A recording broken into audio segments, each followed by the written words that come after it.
Good morning, I hope everyone's well today. Thank you for watching.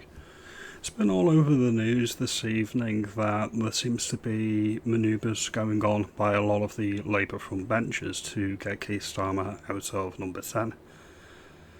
It's not going to do any good. And when I say it's not going to do any good, it's not going to do any good for the Labour Party, their chances of winning the next election, or the country. It's not going to do any of it any good.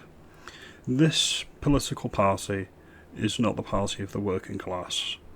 This party is the party of public service, public servants, the lanyard class. That's just why Britain is broke, and yet the public sector workers are all getting their biggest pay rises. Why is that? Because they're all Labour voters. They've got to keep their client classes happy. That's why the NHS workers all got pay rises. That's why the train drivers all got pay rises, and that's why the NHS is going on strike again to try and get more money out of the government. Alright? Just to be clear, the lanyard class who vote Labour enable bad government decisions, like the financial crash in 2008. What are they doing getting the pay rises when they've enabled it to happen? They are basically forcing socialism on the country, and then when it goes tits up and it doesn't go the way that it's needed to go, and we're skint as a country, they then hold the government to ransom because they're public sector workers, and they expect to be shielded from bad economic government policy. It's unacceptable. Back to the story about the manoeuvres about Keir Starmer. Wes Streeting is apparently trying to launch a coup. Now there are rumours that Miliband and other people like Angela Rayner are also on manoeuvres, and Mahmood. Keir Starmer's allies have accused Wes Streeting of plotting to oust him from office, warning that an attempt to do so would trigger a market shock as supporters of Streeting go to war with number 10, allegedly. Apparently, number 10's in bunker mode. The extraordinary developments in a series of furious briefings to media outlets signal Downing Street is increasingly concerned, I'll say paranoid, that the PM may face a leadership challenge after the budget. People are saying they can't keep the powder dry and they want to go now before the local elections in May. Cabinet unity has fractured, possibly to the point of zero return between Starmer and Streeting. A spokesperson for Streeting said these claims are categorically untrue. That, more likely than not, means it is true.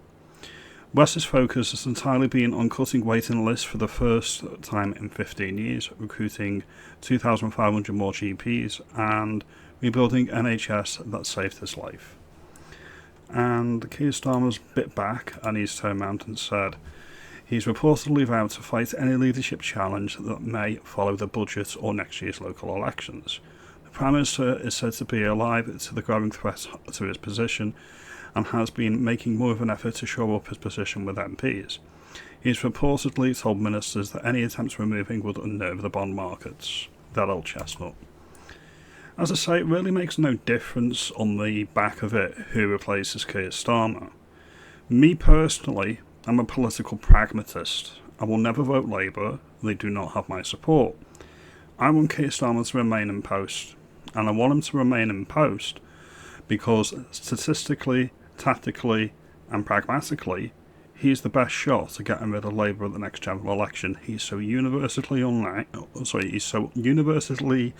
unliked, minus 45 in the polls, the most popular Prime Minister since records began.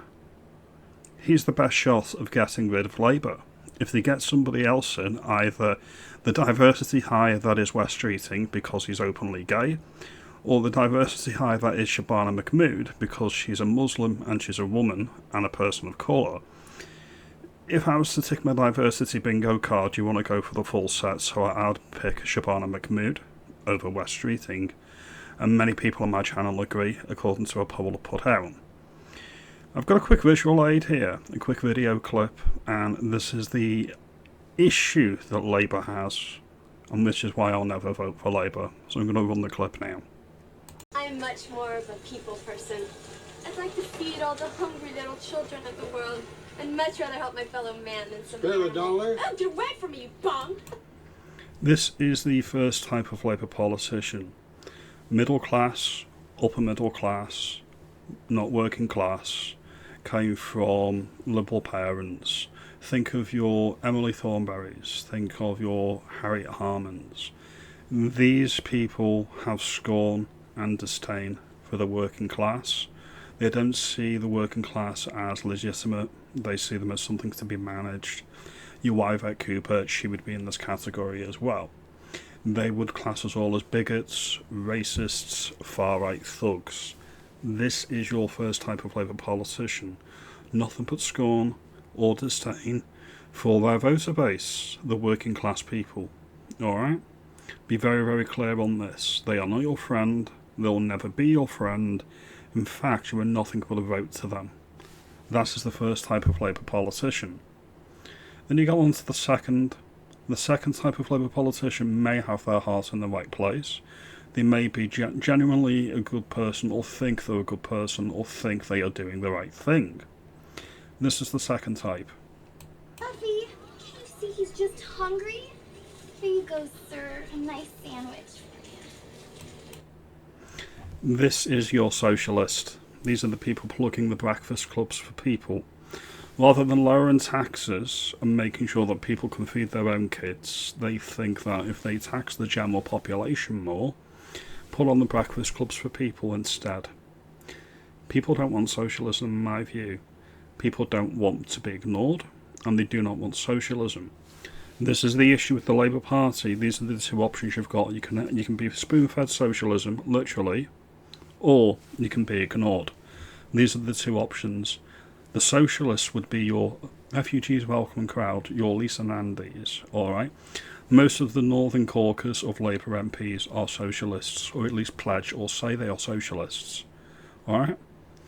Most people don't want it. Most people would have the reaction that this guy has. I said $1, bitch. Ow! So we'll leave that one there, alright? But you get the point. So this is the issue, okay? Most people don't want socialism. Most people don't want to be ignored. These are the two options that you have with the Labour Party. Never forget, it was a loveless landslide. They're out on the rear at the next election anyway. By rights, it'll be Reform UK. Alright, let's see what they can do. Let me know if you think I've got this wrong. If you want Starmer gone, are you confident that the next Prime Minister that we get in the meantime that's not elected is going to be better or worse? Are you like me, pragmatically, you want the worst possible offering from the Labour Party because it's going to make it so much easier to dethrone them at the next election? Or are you one of the people that says, right, Starmer's just that bad, that anything is better, and to hell with the next election? If Labour gets in, whatever.